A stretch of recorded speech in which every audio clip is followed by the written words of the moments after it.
Arbor, that I am an Ann Arborite, you know. That was really special in that sense. Make sure to say that when they were recording. They are already.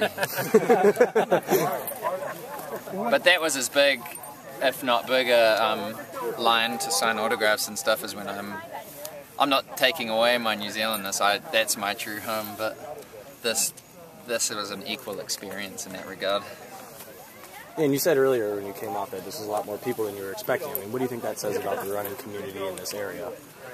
It's not just the running community, the size. I just think it shows just the community itself is yearning for community activities, especially in the summertime. There's not really a lot going on. I think had we had it in Ann Arbor, we might have got a quarter of the crowd, but you go to one of the satellite towns, they don't get the same.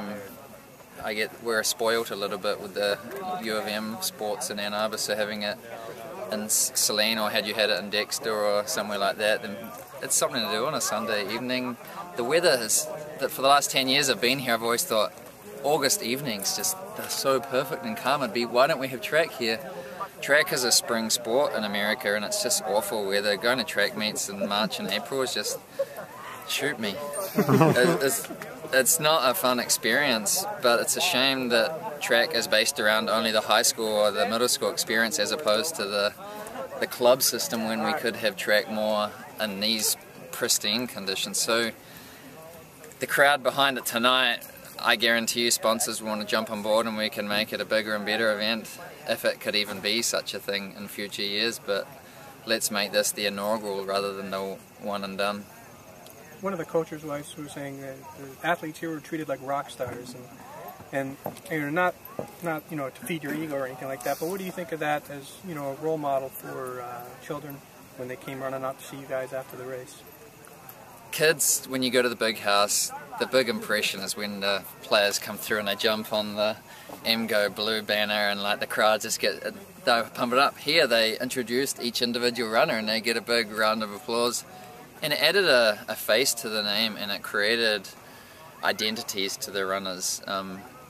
By only having one event, it only went for 5 minutes, but the crowd, the anticipation, it builds up, and it sort of there's this crescendo with all of that.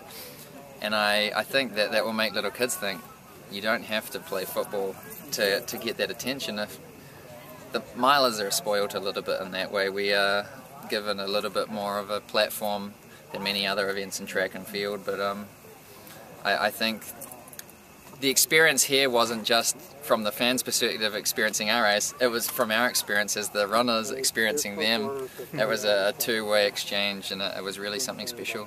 What did you think out there when you were running and you could hear the crowd, this big of a crowd here in Michigan? I came around the bend after 300 meters. I've never done this before in a race. I've been running a long time. And the whole home straight, I looked up at the crowd in the stands in awe.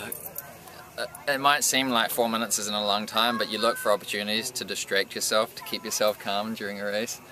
And I was actually soaking up just the gaze of having a full embankment of crowd. And I know that at least 50% of those people aren't regular track attendees. And that's especially, that's something that's really special for us track people.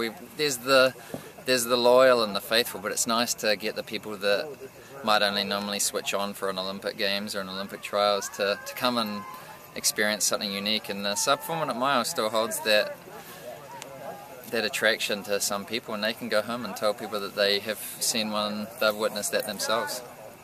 Saline High School student John Dolson, sort of the pace car going around. I don't know how you would say that in track and field. What do you think of the job he did for you in there? That was a really cool little idea that Tim Bro, who's been a good friend of mine, Olympian for America, and he was one of the organisers of the event.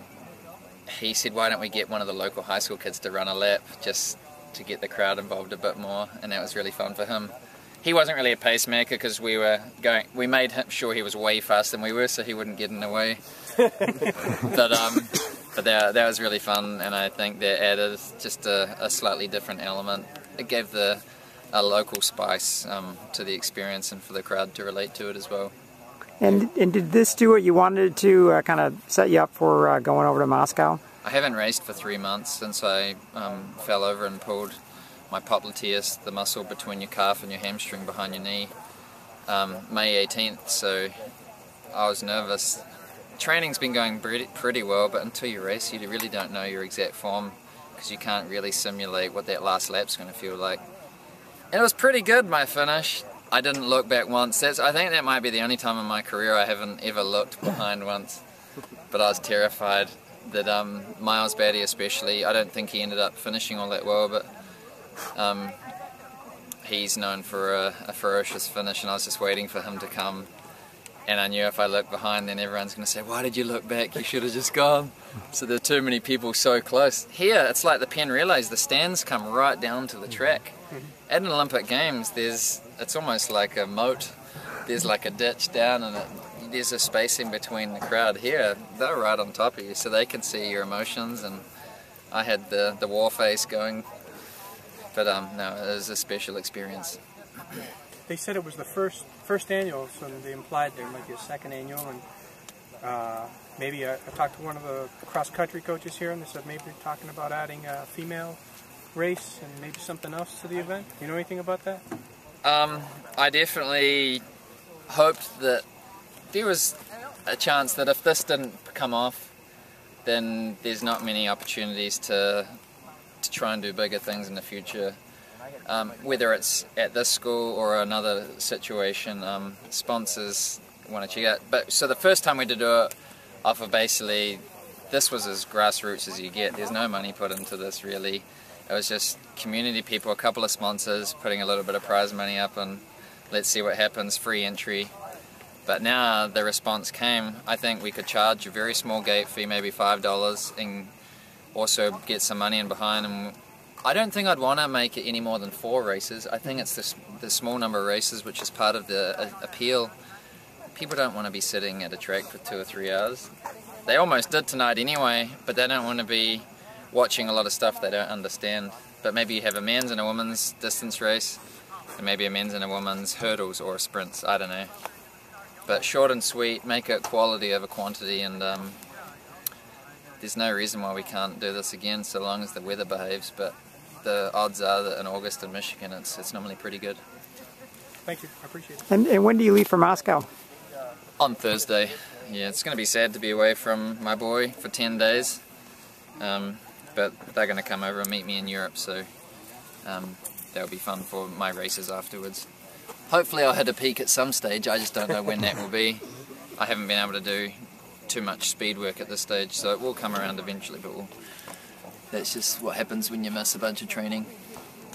All right, well, congratulations. Thank you. Congratulations. Last thing for you, earlier in the week you spoke about that you had to go over and try and beat the state record. Came up just a little bit short. What are your feelings about not getting that goal accomplished? Yeah, a little bit disappointed, but really that was a selling point to help promote the event more than anything. You always want to have those sorts of targets, but winning a race is always your first primary goal, and for me, coming back from injury, my other goal was to get across the finish line without being too lame as I head over to Moscow. So that will stand to have another crack at it next year. There you go. All right, great. Thank you. Thanks a lot. Thanks. Thank you.